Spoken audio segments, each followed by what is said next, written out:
Hi, this is the next lecture. It's entitled the Professoriate. So let me go to a screen share and bring up that PowerPoint presentation for you and start that screen share. And I'm going to go to the large screen view. The Professoriate then and now, and this lecture ties in some ways to the assigned readings for this next week, chapters 4 and 9. However, I'm going to be putting my own slant and lifetime of professional experiences on everything, and that will become apparent to you as I go through here. And again, as I have done other times, this PowerPoint slide itself, in addition to this video lecture, the PowerPoint slide presentation is also on Blackboard should you want to take a look at each of these in your own leisure. So the Professoriate then and now, as I note on the slide, Phil Ottbach, one of the editors of our textbook and the chapter author for chapter 9, he paints a somewhat gloomier picture than what I have experienced regarding the Professoriate, although I realize he's talking more about the current century and the many changes that have taken place in the last 12 to 13 years. And my work bridges back to the last quarter of the 20th century. I too have seen many ups and downs in terms of what the Professoriate does and is about, and know that there always are new issues that professors themselves must face. But I'm still, I think, more optimistic than Phil Ottbach. In fact, I'm quite optimistic about the profession and anticipate that some of you may, if you are not already, become involved in college teaching. And so I'm going to spend some time with myself as an example. This is not necessarily just for personal boasting, although it might sound like it at times. But it's a way of presenting my story as one professor, obviously different than other professors' stories. But I wanted to utilize that as a background to let you know where I stand in my own views of the Professoriate. Initially, I did have a heavy load as a brand new assistant professor at the University of Nebraska. In addition to teaching, I had many doctoral advisees. I moved into a program in the fall of 1970 that had many doctoral students, not enough faculty. So a new faculty member coming on board was immediately asked to take on a heavy load of doctoral advising. So I was learning under fire, so to speak. There also were very real publish or perish pressures. If that term happens to be new to you, what I mean by that in terms of getting promoted and eventually receiving tenure in an institution, at least most institutions, and I think Lemoyne College shares a lot of that particular approach. You need to do a fair amount of publishing to show your ability as a scholar. And the perish, the term is a little harsh, but if you don't do adequate amount of publishing, you're going to perish in terms of not getting promoted or not receiving tenure. And so that the notion of publish or perish was always very much there. This was explained to me very early on as a brand new assistant professor. I took that advice to heart. Chatted with my department chair, chatted with other professors, and worked very hard to do some professional writing and publishing. And also, I think I grew as an individual in the process of those first few years at this institution at the University of Nebraska, and I certainly learned from my experiences. I was able to obtained several grants in those first few years. That's always an important thing to be able to do on a higher education institution's campus. And I began at both the state and the regional level to become involved in various professional associations as a leader, because I was confident that that was a necessary thing for a professor to do, and I knew that it would help me to grow and to change. Certainly, I did know what was expected of me right from the very beginning. As I mentioned, people made that very clear to me. And my first dean and my first department chair were just absolutely wonderful people. Both served as sort of mentors in many respects.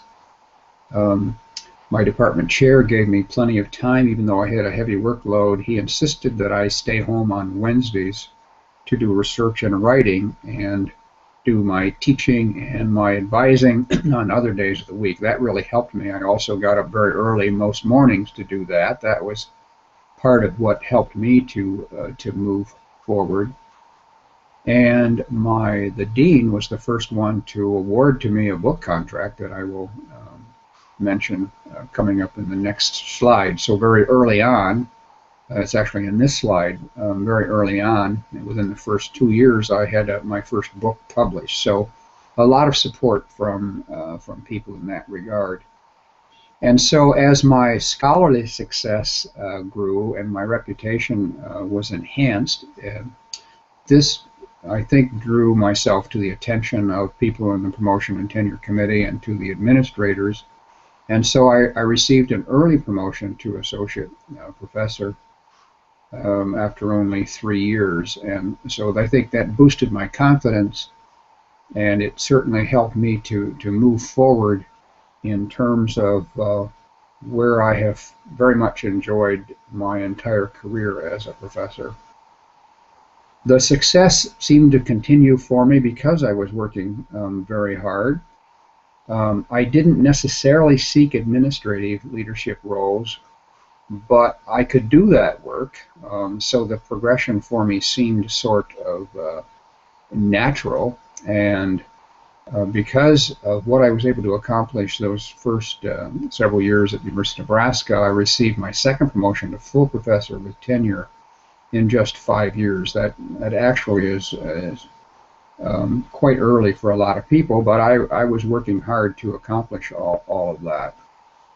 And so I then had headhunters, if you would, come seeking me out. I wasn't necessarily seeking a move myself, but after 6 years I moved on to as a department chair at another university. It was a smaller program in my field, but I worked hard to learn in 4 years, and at the end of 10 years I moved on to a much larger department at Syracuse University and served as the department chair there.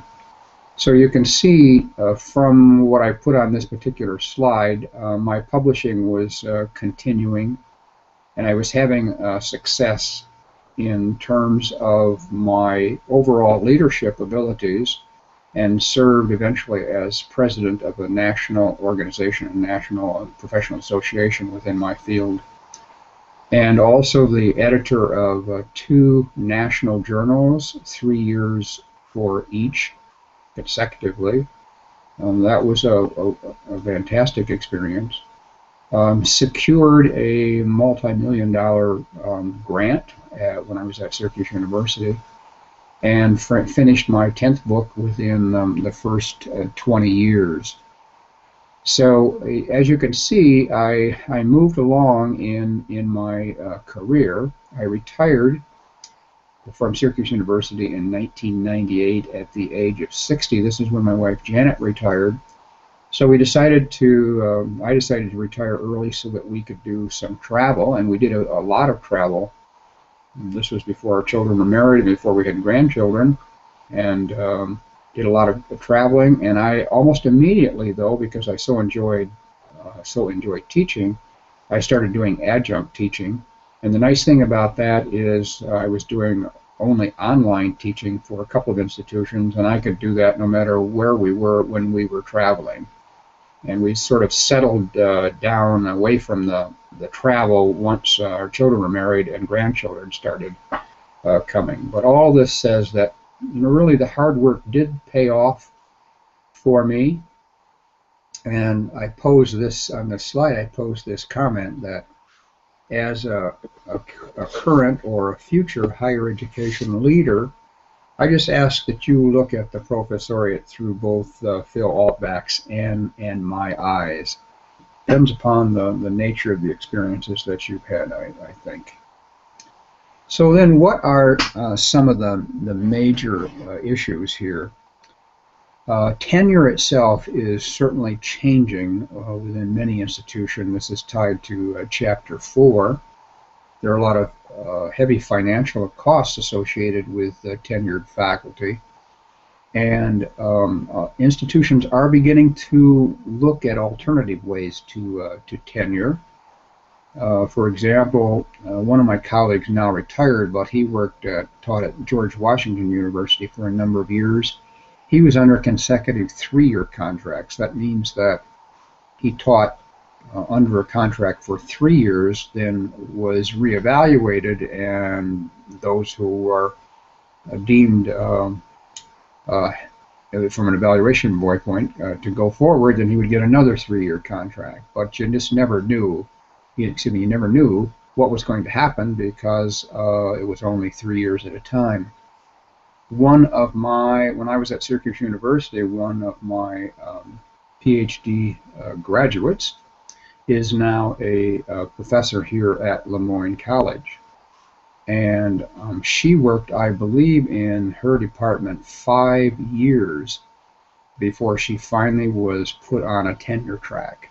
And I think that's not unusual for that to happen at institutions these days, that they evaluate them much longer before they go on a tenure track. My daughter, her field is political geography, and tenure positions are becoming very rare in that field. And last year she was very lucky to obtain a position as an assistant professor at Stony Brook on a tenure track line, which means literally that she's going to try to go after tenure over the next few years. But the whole picture of tenure tracks is changing. And then there certainly is an increasing use of adjunct professors. As I note on the slide there, today more than half of all professors are adjuncts. A lot of reasons for that. I know that within the education department at Lemoyne College, they use a large number of adjunct professors.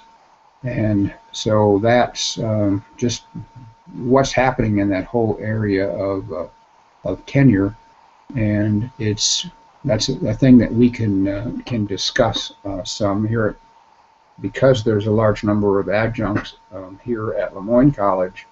There's now an adjunct teacher union. I happen to be a member of that.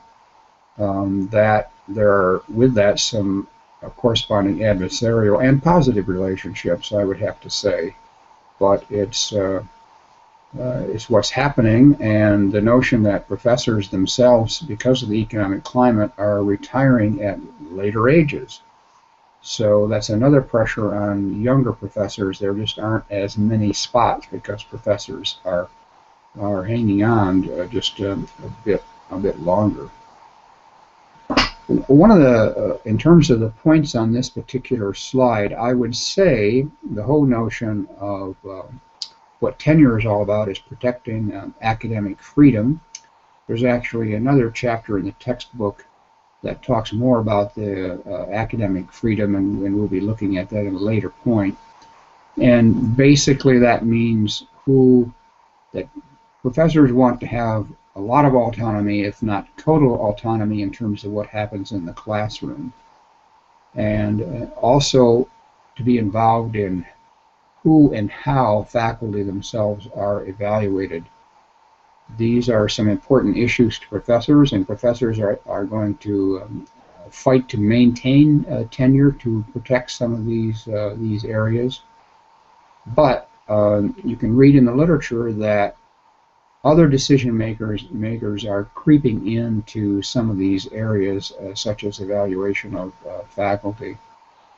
What Syracuse University and Lemoyne College are attempting to do also to reach out to the community and improve town and gown relationships is a good example of what is possible.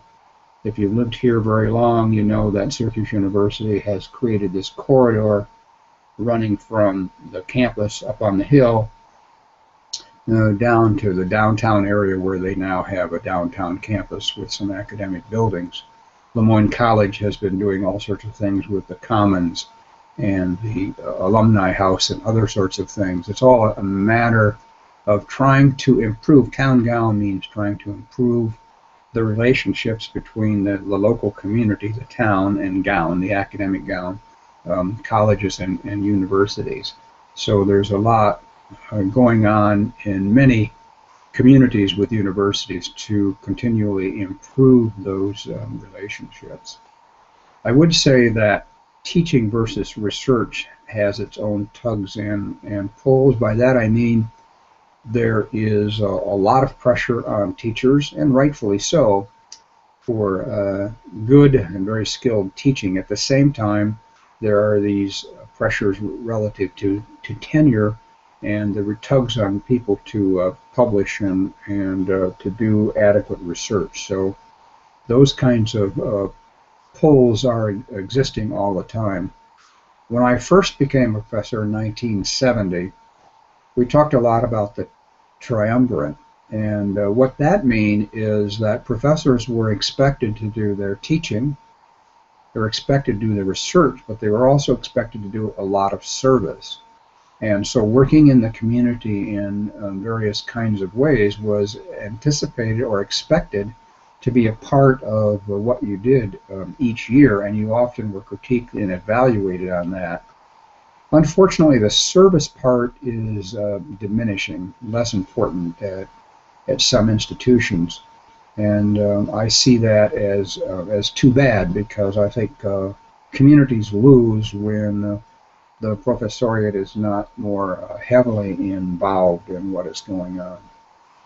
So I've talked a little bit about the whole notion of publish or perish, and what that also means is that there is always going to be some sort of a peer review. I've served as an editor now of the 3 national journals, and just finished a 2-year stint a couple of years ago of the International Journal of Self-Directed Learning. And we required a peer review, meaning a review by 2 scholars in the field had to look at every manuscript to critique whether or not it was of value to print within the journal, and there had to be agreement by these 2 peers. So this next slide is kind of a, I'm sure some professors actually feel this way about peer reviews, and that a professor or scientist has to go through a lot of various kinds of hurdles to get a particular paper accepted, and I think assistant professors know that the path to successful publishing is going to be a bit rough at time, but the journey itself is worth it. I can tell you that. I wanted to say just a little bit about college students, because higher education leaders obviously need to think about college students a lot. They are the foundation, the backbone of what's going on in higher education. So what's happening today with students? Historically, student numbers have steadily increased, but now there is evidence that this is slowing down because of the current economic climate. We also know that the graduation rates are slowing down or dropping off at some institutions. And it's not unusual for a number of people to finish an undergraduate in up to 6 years or even more. As some of you may remember my example earlier in a Blackboard posting, that it took me 8 years to finish. This was many years ago because I didn't have the funds to go full-time, and I was doing it on a part-time basis. But I think a lot of individuals, because of what we've already talked about in one of the A's, the affordability, a lot of people have had to slow down their progress and do work on that, outside work, to make sure they have the adequate funds. I think we also don't know for really, we're all kind of trying to project what's going to happen with online learning and the whole notion of the MOOCs and things that we've already discussed some.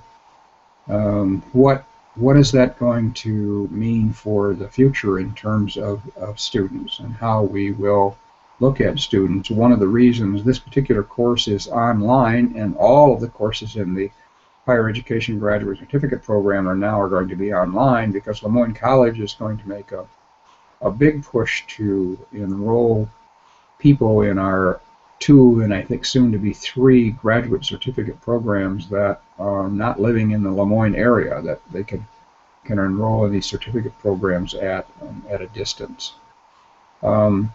Will the economic climate continue? That's kind of unknown in terms of what that all means, and I think educational decision making is really at a point where it's hard to know for an administrative person, for a college administrator. It's hard to know how to judge some of these things, and what is the lag time between what's happening in the economy and what's happening in education. This is many years ago, more than 4 decades ago. My own dissertation was on this topic, and in my research I found that the educational decision making always seemed to lag between 3 and 5 years behind what was happening within society. So college administrators have to play this wonderful guessing game and trying to project what's going to be happening in the future and how to handle that in terms of current decisions for an institution. Some more observations to make on this is that, as we've talked about this many times already in this class, the cost continues to increase. And what are those tipping points in terms of when the stress and depression and the concerns about a huge debt, and what is that going to mean for higher education, and how do administrators try to take account of all of this? I'm going to post another interview this coming week with another Lemoyne College administrator who works in financial aid, and she'll talk a bit more about some of these issues.